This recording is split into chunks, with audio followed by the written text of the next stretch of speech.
My name is Sara. I am 28 years old. I live alone in a small flat. My life is quiet. I wake up early. I go to work. I come home, eat dinner, and sleep. Nothing special. No fun stories. No big dreams. Just a simple life. I do not have many friends. I had some before, but over time, they moved away or got married. Now it is just me. I go to work and smile at people, but inside I feel empty. Some days, I don't speak to anyone at all. One day, something happened. I lost my job. It was a Tuesday. My boss called me into his office. His face looked serious. "We have to let you go," he said. "I'm sorry, Sara." I said nothing. I looked down. My hands felt cold. I packed my things and walked out. My heart felt heavy. I had no one to tell. That day I walked home in silence. The sky was gray. The wind was sharp. And for the first time in a long time, I felt truly invisible. If you've ever felt that kind of emptiness, you'll understand. And if this story is touching something in you already, stay with me. Maybe click like, maybe subscribe, or just leave a small comment. It helps more than you know. For the next 2 weeks, I stayed inside. I didn't want to get up. I didn't want to eat. I looked out the window and watched people pass by. I felt like the world was moving, but I was standing still. One night, I sat on the floor and cried. I cried until my chest hurt. Then I decided to look for work again. I printed my papers. I dressed nicely. I went to places and asked if they needed help. Many said no. Some didn't even look at me. I came home with sore feet and no answers. But I didn't stop. One day, I walked into a garage. It was clean and quiet. The air smelled like oil and coffee. I saw a man behind the desk. He was writing something. I said softly, "Are you hiring?" He looked up. His name was Raymond. He was tall, with short dark hair and calm eyes. He looked at me and smiled. "We might be," he said. "Do you know how to help with orders?" I said yes, even though I wasn't sure. He said, "Come back tomorrow. We'll talk." That night, I couldn't sleep. I didn't know why. It was just a job. But I felt something in my chest. Maybe it was hope. Maybe it was fear. Maybe both. The next day, I came back. Raymond was waiting. He showed me how to take calls, write details, and check parts. I watched carefully. He said I could start the next morning. I smiled and said, "Thank you." It was the first time I smiled in weeks. Days turned into weeks. I worked from morning till late afternoon. Raymond was always there. He was kind and patient. He brought coffee for both of us. He asked how I was. He never rushed me. He never shouted. Sometimes we sat in silence. Sometimes we talked. I found it easy to speak to him. I told him about my old job, about losing it, about living alone. He listened. He asked questions. He didn't judge me. One Friday, it started to rain hard. I had no umbrella. Raymond saw me at the door. "Wait here," he said. He went to his car, got his umbrella, and walked me to the bus stop. We stood close under the small cover. My shoulder touched his. I didn't say anything. I just looked ahead. But my heart was beating fast. Another day, I was late. I had a bad morning. I forgot my lunch. I forgot to smile. Raymond noticed. He gave me a sandwich from his bag. He said, "You look like you need this more than I do." I looked at him and felt something soft in my chest. I didn't know what it was. We talked more after that, not just about work. He told me about music he liked, books he read, movies he watched. His voice was calm. His eyes were kind. I started to wait for those talks. I didn't want the day to end. I wanted more time with him. One evening, we stayed late. A big order came in. The sky was dark outside, the lights were soft. We stood near the desk, checking papers. Our hands touched for a second. He looked at me. I looked away. My face felt warm. I walked home that night with a strange feeling. I couldn't stop thinking about him. His smile, his voice, the way he looked at me. I told myself, don't be silly. He's just nice. But I wanted to see him again. I wanted to talk to him more. I wanted to sit near him in the quiet and feel safe. That weekend, I couldn't stop thinking. I didn't tell anyone. I didn't write anything down. But my heart was full. Then one Monday, I asked, Raymond, do you live nearby? He paused. He looked at me for a long time. Then he said, no. I live with my wife. She's a teacher. I felt cold. My breath stopped. He was married, and I knew. I did not say anything right away. I stood there and gave a small smile like it did not matter, but inside something had cracked. I walked back to my desk and tried to focus, but my hands were shaking. I could not hear the sounds around me. I could only hear his words in my head. I live with my wife. The sentence repeated again and again until it became a drumbeat inside my mind. I had always known he was different. I had felt something in the way he spoke to me, in how he treated me, in how my chest felt warm every time I heard his voice. And now I knew why it all hurt a little, because it could never be mine. After that day, I tried to pull back. I came to work. I smiled. I did my tasks, but I said less. I did not ask about his day. I did not look at him for too long. But it was hard. So hard. He was still kind. He still brought coffee for both of us. He still made soft jokes and looked at me like he saw something others didn't. And maybe that's why I couldn't truly stay away, because I missed being seen. One day, I stayed late to finish the papers. Raymond came over to help. We sat together, the soft light making long shadows on the desk. He asked, "Are you okay? You've been quiet." I looked down at the paper in my hands. I wanted to lie. I wanted to say I was fine. But my voice came out low and honest. I didn't know it would hurt like this. His eyes stayed on mine, and he said nothing for a moment. Then he whispered, "I didn't expect to feel this much either." My heart pulled tight. In that silence, I felt everything: hope, pain, longing, and fear. After that night, we changed. We didn't speak about it again, but we didn't need to. There was a new space between us, soft but electric. When he passed by, I felt it. When we sat near each other, it was hard to breathe. The smallest things, a shared look, a smile, the way his voice lowered when he said my name, they all felt louder now. I knew I was falling, and I knew I should stop, but I couldn't. It was like walking into deep water. You see it rising around your chest, your shoulders, your neck. But you keep going because it feels too good to stop. He started texting me more, late at night. Simple things. "How was your day?" Or, "I saw something that made me think of you." And every time my phone lit up with his name, I felt alive again. Some nights, we stayed up texting until I fell asleep with the phone in my hand. I would wake up to his last message and read it again like it was a secret only I could hold. I told myself I was strong. I told myself I could handle this. But each day, I wanted more. One Friday evening, after work, he asked if I needed a ride. It had rained again. The sky was gray.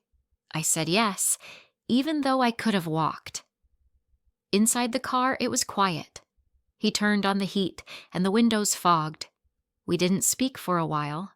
Then he said, "I wish I had met you before." My chest hurt.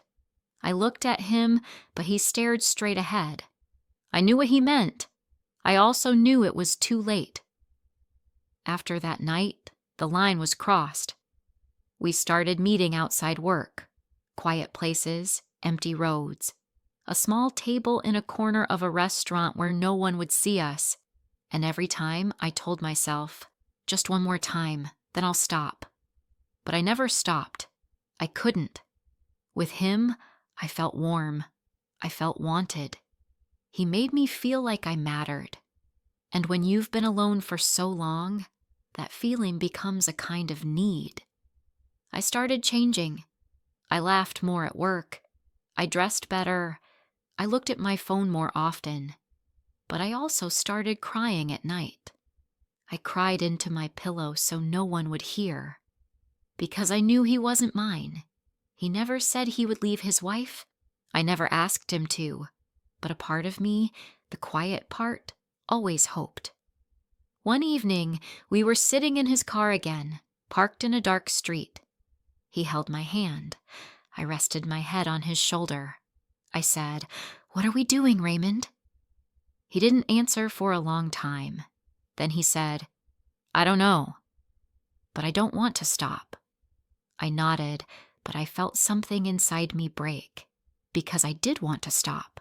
I wanted to stop needing him, but I didn't know how. The next few weeks passed like a dream, a sweet, painful dream. We still met. We still talked. He still looked at me like I was the only one in the world. But sometimes he came late.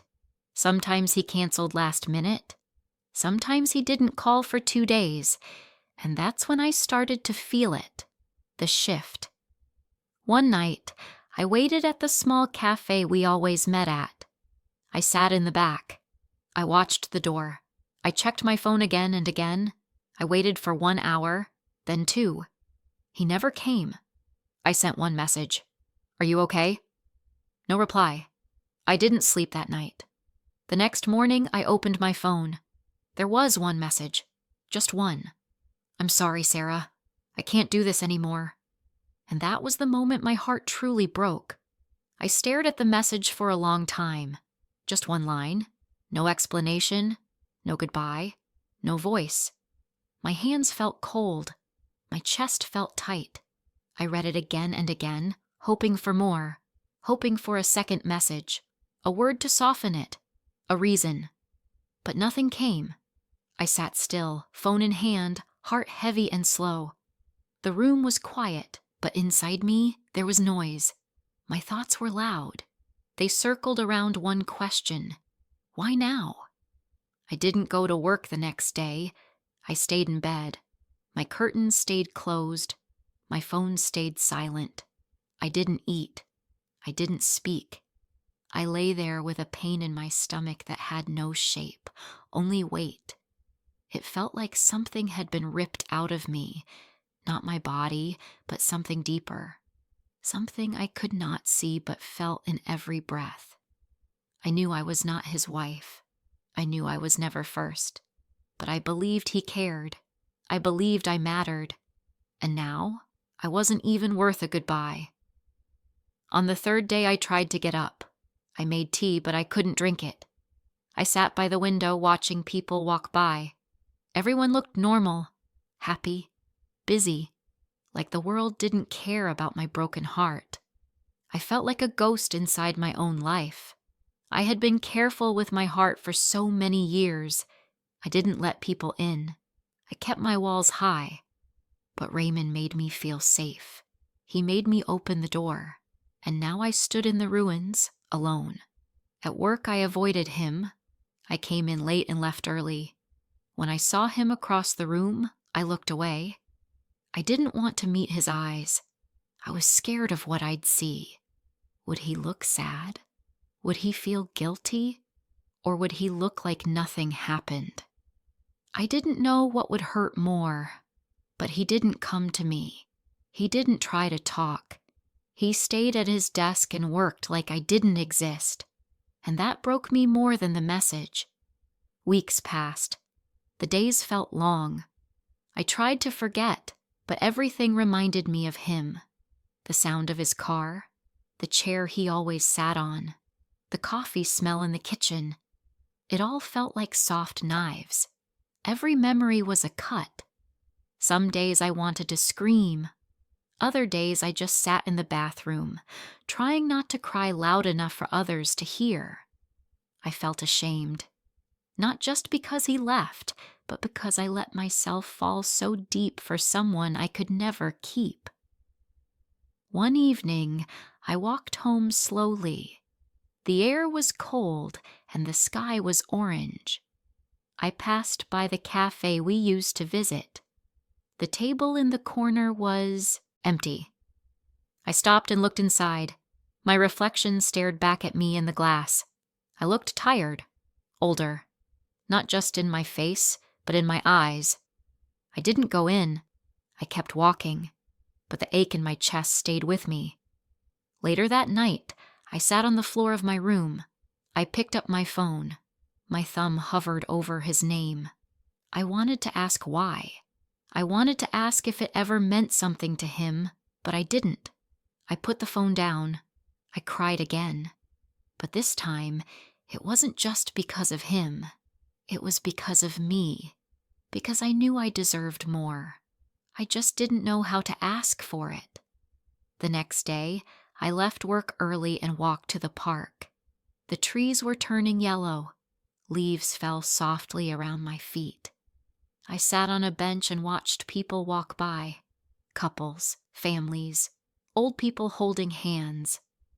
I wondered if anyone could see the sadness on my face, if anyone could tell that my heart was still bleeding even though weeks had passed.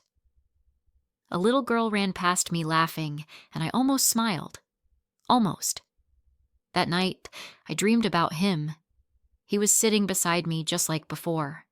He looked at me and I asked, "Did you ever love me?" In the dream, he didn't answer. He just faded away like smoke. I woke up with tears on my pillow. It was just a dream, but it felt real. Too real. At work the next week, I saw Raymond near the back office. He was speaking with someone, laughing lightly. I stood there, frozen. I waited for him to notice me, to look, to say something. But he didn't. He turned and walked away. And I realized something in that moment. I had stopped waiting for love. Now I was just waiting for it to stop hurting. The pain didn't go away fast. It stayed with me like a shadow. But slowly, I began to move again. I took the longer way home. I cooked myself dinner. I played music in the evenings. And one morning, I looked at myself in the mirror and thought, "You're still here. You're still standing." It wasn't much, but it was something. I didn't hate Raymond. I couldn't. He gave me something I hadn't felt in a long time. But he also took something I may never get back. Trust. The kind that says, "You're safe now. You're loved. Fully." I don't know if I'll ever feel that again. But I know this much. He was married, and I loved him. And he left me broken. It has been 4 months since Raymond walked out of my life. 4 months without his voice, without his quiet laughs, without his eyes meeting mine across the desk. And even now, some mornings, I wake up and forget. For one short moment, I expect to see his message. I expect to hear his car pull up outside, but the moment always ends. The truth always comes back. He's not coming. He's not mine. He never was. I still work at the same place. I see him sometimes, but we never speak. We move like strangers in the same room. I smile at customers. I answer phones. I keep busy. But there are days when I still feel that sharp sting in my chest, like a bruise you can't see, but can't stop pressing. There's no blood, no wound, but the pain is real. Quiet pain always is. I remember the girl I was before him. I used to walk through life with careful steps. I didn't expect too much. I didn't trust too fast. Then he came with kind words and soft hands, and I opened the door. I let him in. And now I have to live with what he left behind. Not just silence, not just tears, but the deep, aching knowledge that someone can say beautiful things and still leave you like nothing ever happened. People around me think I'm fine. They think I've moved on. They ask how I'm doing, and I say, "Good, thanks." I smile. I laugh at the right moments. I go out for tea with coworkers. I listen to music again. But what they don't see are the quiet moments at home, when the lights are off and I'm lying in bed with his memory beside me like a ghost I didn't ask for. There are nights I still play our favorite songs we listened to in his car, songs he sent me late at night when he missed me. I listen to them now not because I want to remember him, but because I want to remember myself when I was still happy, when I believed his words, when I still thought love could fix everything. I never wanted to fall for a married man. I never woke up and said, "Let me break my own heart." But love doesn't always come clean. Sometimes it comes dressed in soft lies. Sometimes it comes wearing a wedding ring you try not to see. And even when you know it's wrong, you follow it because it feels right. Until it doesn't. I thought he would come back. For a while, I truly believed he would say sorry. That he would explain. That he would tell me he missed me too much and couldn't stay away. I played that scene in my head too many times, but it never happened. No message, no visit, not even a soft goodbye. He ended it like you close a window, quick, easy, forgettable, and yet I still remember everything. The way he spoke my name, the way he looked at me when I wasn't looking, the way he touched my hair and said, "You make everything feel simple." Maybe he meant it. Maybe he didn't. I'll never know. And I think that's the part that hurts most. Not knowing. Not understanding why he opened that door if he had no plan to stay. Sometimes I wonder about his wife. I wonder if she knows. If she ever felt something change. If she looked at him one day and saw a crack she couldn't name. I don't hate her. I don't even blame her. She was just where he always went home to. I was the shadow, the secret, the soft place he came to when the rest of his life felt too loud. And maybe that was all I ever was. I don't want to love him anymore. I don't want to miss him or cry for him or wait for a message that will never come. But the heart doesn't heal just because you tell it to. It takes time. It takes quiet. It takes choosing yourself again and again, even when it still hurts. Some nights, I talk to myself like a friend. I say, "You are not broken. You are not less. You are just in the wrong story." And I hold those words the way I once held his hand, gently and with hope. I don't want to be bitter. I want to be better. But better doesn't come fast. It comes in slow mornings and small steps, and the courage to feel it all without running away. I still believe in love. Not today, not tomorrow, but one day. Maybe one day, someone will come who doesn't need to hide me, who doesn't leave me waiting, who doesn't say if and maybe, but says, "I'm here. I choose you." And this time, I will believe it. I will be ready. For now, I will keep living. I will keep working. I will keep smiling, even if it's soft and slow.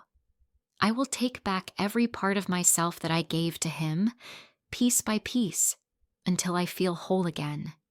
He may have left me broken, but he did not destroy me. I am still here, and I am learning how to stay standing even when love walks away without warning. This was my story. Thank you for hearing it. Maybe it reminds you of your own. If it does, know this. You are not alone. You are not weak. You are human. And sometimes love doesn't stay, but strength does. I hope you have enjoyed the story. Like and comment if you want to hear more soon.